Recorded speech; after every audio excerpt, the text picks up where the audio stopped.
Olá, sejam bem-vindos ao Panorama China. Sou Paulo.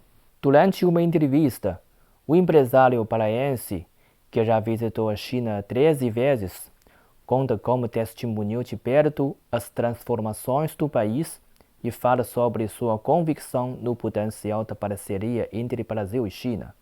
Confira na reportagem.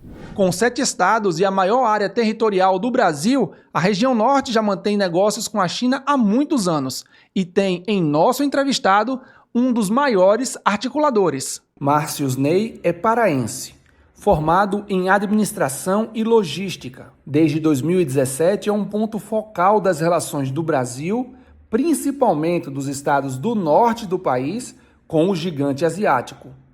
Muito se dá por sua atuação como CEO da empresa Sinolac Amazônia Inovação Tecnológica. Um trabalho que vamos conhecer a partir de agora. Márcio, muito obrigado por vir conversar com a equipe da CGTN Português e falar um pouquinho dessas relações suas e do norte do Brasil com a China. E eu queria conversar porque durante muitos anos a China parecia um universo distante para a maioria dos empresários do norte do país.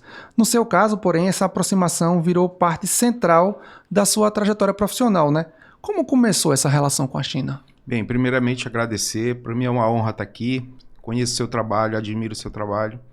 Eu fui a uma exposição que teve em Zhuhai, na província de Guangdong, em 2017, chamado Expo CLAC. Esse foi o primeiro motivo da minha ida à China. E como foi que se interessou essa relação com a China, né? Como é que desenvolveu isso? Amor à primeira vista.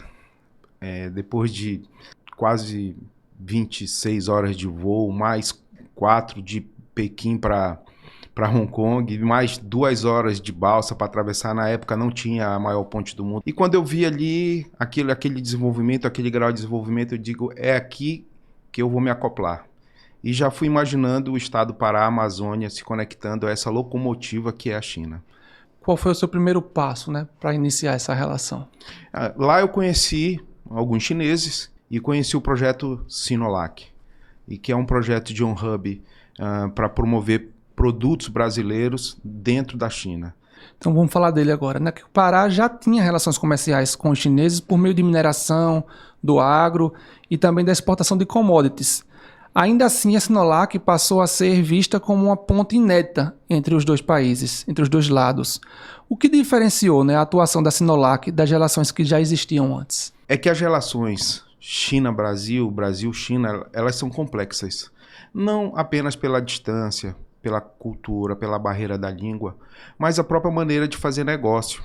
Então, é um projeto muito interessante, onde a gente faz primeiro a ambientação, a gente qualifica o produto, a gente ensinaria a forma de como se apresentar, de como processar, para atender o mercado chinês. Então, qual o trabalho que a Sinolac estava nesse projeto que você conheceu e traçando uma linha do tempo, como é que essa Sinolac está hoje? Inclusive, quando foi isso que você começou lá na China com a Sinolac? 2017 era um projeto, 2019 foi aprovado e incluído no projeto de governo da China. Depois chegou a pandemia, eu estive lá em novembro, dezembro de 2019, então a gente ficou parado por mais de um ano. Então a China, quando pensa, ela pensa não em uma única atitude, ela pensa em ecossistema, ela trabalha através de ecossistema. E o modelo de negócio na Sinolac, qual é? Qual é o produto que ela trabalha hoje? Inicialmente foi pensado em Amazônia. Então quais são os produtos que a Amazônia produz hoje? As castanhas, os peixes, a carne bovina, o açaí. Todos esses produtos aí interessam a plataforma, existem compradores em potencial lá na China.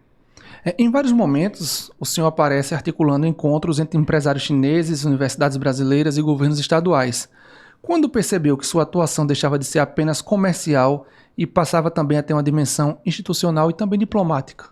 Na visão da Sinolac, tem que haver uma integração total. Governo, academia e produtores. Quando a gente pensou em fazer conexão no Arco Norte, principalmente ali no Pará, no Mato Grosso e no Amapá, existia um gargalo, o gargalo da logística. Então você tem navios hoje que não vão para lá. Então a gente não tinha disponibilidade para logística de contêineres. Para isso a gente pensou em fertilizantes. fertilizantes orgânicos, principalmente. São aqueles que a gente mostrou na reportagem na Universidade do Pará em fase de testes. Exatamente. Então, com isso, a gente ia resolver vários problemas. A gente ia ter produto para trazer da China, fertilizantes orgânicos, e a gente estava resolvendo ali um problema de um navio por mês, com um preço muito interessante para todo mundo, e desenvolvendo produto para recuperação e uma produção mais sustentável, digamos assim. A gente começou dizendo que, por muito tempo, a China parecia um universo distante para a maioria dos empresários do norte do Brasil. Como é que o senhor vê hoje esse universo chinês para os empresários do norte do Brasil? Para você ver, em 2017, eu ofereci passagem, eu ofereci estadia e acompanhamento para levar junto. Eu convidei 10 pessoas, só 2 foram. Hoje, já os empresários na região norte que eu tenho contato, é muito mais desejo conhecer a China. Com essa relação tão estreita entre empresas brasileiras e as empresas e sociedade chinesa, o senhor observa bem a economia chinesa. Como é que o senhor observa ela? Ela tem ainda uma tendência de crescimento, de dinamismo, com grande potencial de desenvolvimento? 2017, eu já enxergava a China 200 anos na frente do Brasil. A cada 2 anos que você vai à China, isso não é apenas dito por mim, mas dito por chineses que passam esse tempo para voltar à China, que você encontra uma outra China num outro nível. E quais os fatores, motores desse crescimento que o senhor elencaria? Você tem 80%, 90% da população apoiando muito mais as iniciativas de desenvolvimento do que criticando, e você tem uma integração muito forte entre indústrias e academia. Então essa união da pesquisa com o mercado é um dos fatores que o senhor São percebe? os maiores fatores. Quantas vezes você já esteve lá na China, Márcio? 13 vezes. E qual foi dessas 13 vezes a cidade que mais te impressionou? Eu poderia destacar 2 ou 3. Modernidade, Shenzhen, Sanjian. Beleza e riqueza, Xangai. Unindo o passado e o futuro, Pequim. E diversidade cultural, Guangzhou.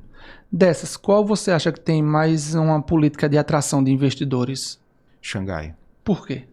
Lá está o dinheiro. As indústrias também estão lá. Tirando Hong Kong, que eu vejo hoje que Xangai ocupa o lugar de Hong Kong como porta de entrada para investidores. É lá que está o banco do BRICS, né, o BND. Então, a porta de entrada de oportunidade. Neste vídeo, o especialista brasileiro em negócios com a China faz uma avaliação positiva do caminho de desenvolvimento do país e se mostra otimista com o crescimento chinês no longo prazo. A China pode sim chegar numa posição dominante a partir da 4ª Revolução Industrial. Cada RMB que a China não gasta em conflitos internacionais é um RMB a mais que é investido na educação, na prosperidade e na saúde do povo chinês. Os planos quinquenais da China eles são muito interessantes porque eles revelam uma direção para onde o país quer ir. E normalmente esses planos quinquenais eles são decorrentes de uma grande reflexão de pessoas do país, técnicos, né? A China tem um diferencial sobre os países que enquanto o Ocidente é governado por advogados, a China é governada por engenheiros. Então, quando ela é governada por engenheiros, eles estabelecem planos, metas, passos, marcos, observações e eles olham o país com uma lógica diferente. Enquanto que no Brasil, nos Estados Unidos, você vai fazer uma obra pública se preparando para disputas judiciais que já vão travando as obras por ano, na China você vai se preparando para como você faz a obra da forma mais rápida, prática, eficiente e com efetividade para a população. Isso faz uma diferença muito grande.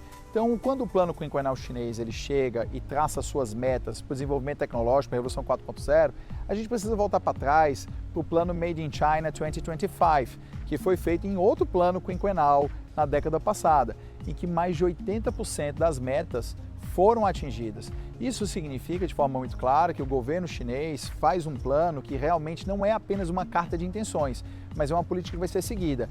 Isso orienta as forças produtivas da sociedade a saberem onde elas têm que alocar recursos, onde elas têm que gastar e onde têm que investir. E com isso, o resultado acaba indo na direção que o governo quer. Porque como as pessoas confiam que o plano será seguido, as pessoas confiam em atuar para seguir o plano. Isso ajuda a garantir os resultados. Então, quando você vem à China e você vai principalmente em cidades como Shenzhen e Hangzhou, você percebe uma utilização massiva da tecnologia pelo cidadão chinês no dia a dia.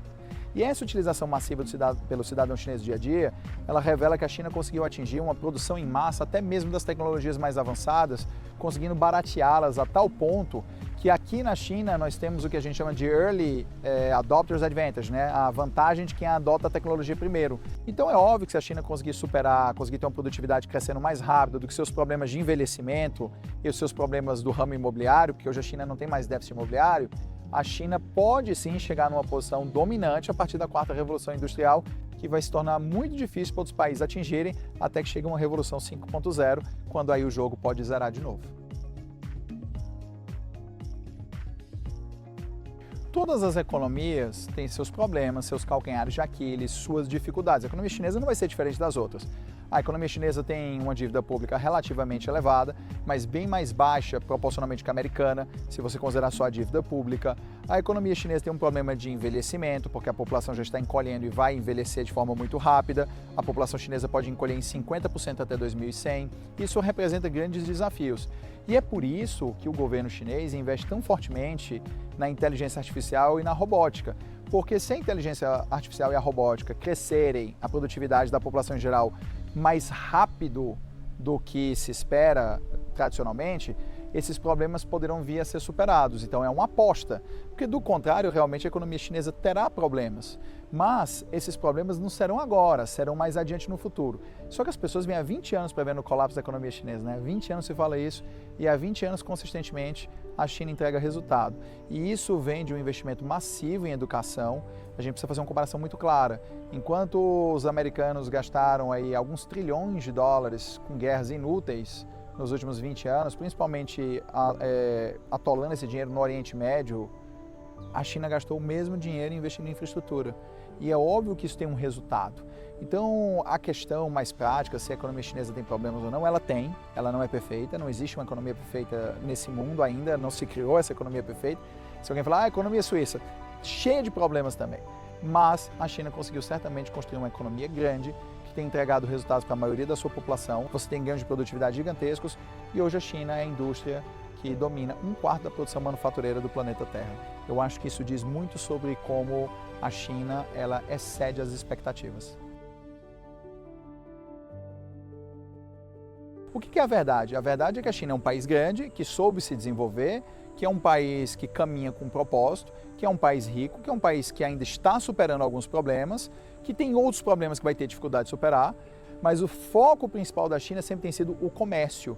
Então a China, ela prefere o comércio, até porque ela sempre entendeu, desde sempre, que a expansão militarista tem custos que são muito caros no longo prazo e principalmente os Estados Unidos ensinam essa lição. Cada 1 RMB que a China não gasta em conflitos internacionais é um RMB a mais que é investido na educação, na prosperidade, na saúde do povo chinês. Então, a perspectiva chinesa para as relações internacionais é uma perspectiva de comércio. Agora, a China chegou no ponto em que ela tem um nível de produtividade industrial absurdo e isso assusta as pessoas porque as indústrias de outros países não se organizaram da mesma maneira que a chinesa e não conseguem competir. Então, às vezes, as pessoas, em vez de tratar isso como um problema a ser resolvido domesticamente, querem tratar isso como a China sendo um país mau inimigo, e ela não é. Porque se os nossos países no Ocidente tivessem conseguido chegar a esse ponto, nós seríamos as indústrias do mundo. Então é óbvio que se eu olhar para o meu país, o Brasil, eu gostaria que o Brasil tivesse conseguido atingir o desenvolvimento industrial da China. Eu gostaria que o Brasil tivesse conseguido atingir a mesma capacidade de dominar 1/4 da indústria global. Mas se isso tivesse acontecido, os países que estariam tendo as suas indústrias derrotadas pela indústria brasileira estariam falando mal do Brasil. Então eu acho que a gente precisa separar o que é um problema econômico do que é um problema entre nações. Então nós temos disputas econômicas, nós temos mal-estares econômicos, mas isso não deveria se traduzir num problema entre as nossas nações. Ao contrário, as nossas nações elas deveriam continuar se relacionando de uma forma positiva, com respeito, enxergando os seus problemas, mas também vendo os seus benefícios, enxergando as questões de competição, mas também enxergando as possibilidades de comparação. E os problemas deveriam ser resolvidos de outra maneira, em vez de a gente pensar mal de alguém que fez o dever de casa. O fato de eu não ter feito o dever de casa e tirar uma nota mais baixa na escola não deveria me fazer ter raiva de quem fez o dever de casa e tirou a nota mais alta. Deveria me fazer parar e pensar, se eu quero a nota alta, eu tenho que estudar tanto quanto o outro. E essa é a lição que muitas vezes falta, entender que a gente não pode ficar com raiva da China por ela ter feito aquilo para chegar lá. Para fechar o programa, vamos até Camaçari ver de perto como a cidade vem fortalecendo a parceria China-Brasil e ajudando a acelerar a eletrificação automotiva no país. O crescimento das montadoras chinesas está transformando o mercado automotivo brasileiro. Com vendas em alta e novos investimentos na produção local, essas empresas se tornaram protagonistas de um movimento que está acelerando a eletrificação do setor no país. O exemplo de maior destaque e com maior presença nas ruas é a BYD, que tem ampliado as operações de sua fábrica em Camaçari e conquistado um crescimento consistente no mercado. Hoje, estamos muito felizes de estar aqui em Camaçari para celebrar a produção do nosso veículo de número 100.000 na fábrica da Bahia. Ao mesmo tempo, também alcançamos importantes metas relacionadas à formação da nossa equipe local. É uma grande satisfação poder compartilhar essa conquista com todos. Além disso, nossa fábrica passará a desempenhar um papel cada vez mais importante como base de produção para outros países da América Latina, incluindo a Argentina e diversos outros mercados da região. É aqui, na fábrica da BYD, em Camaçari, que são produzidos alguns dos veículos mais vendidos hoje entre os consumidores brasileiros. A montadora tem feito muito sucesso aqui no Brasil.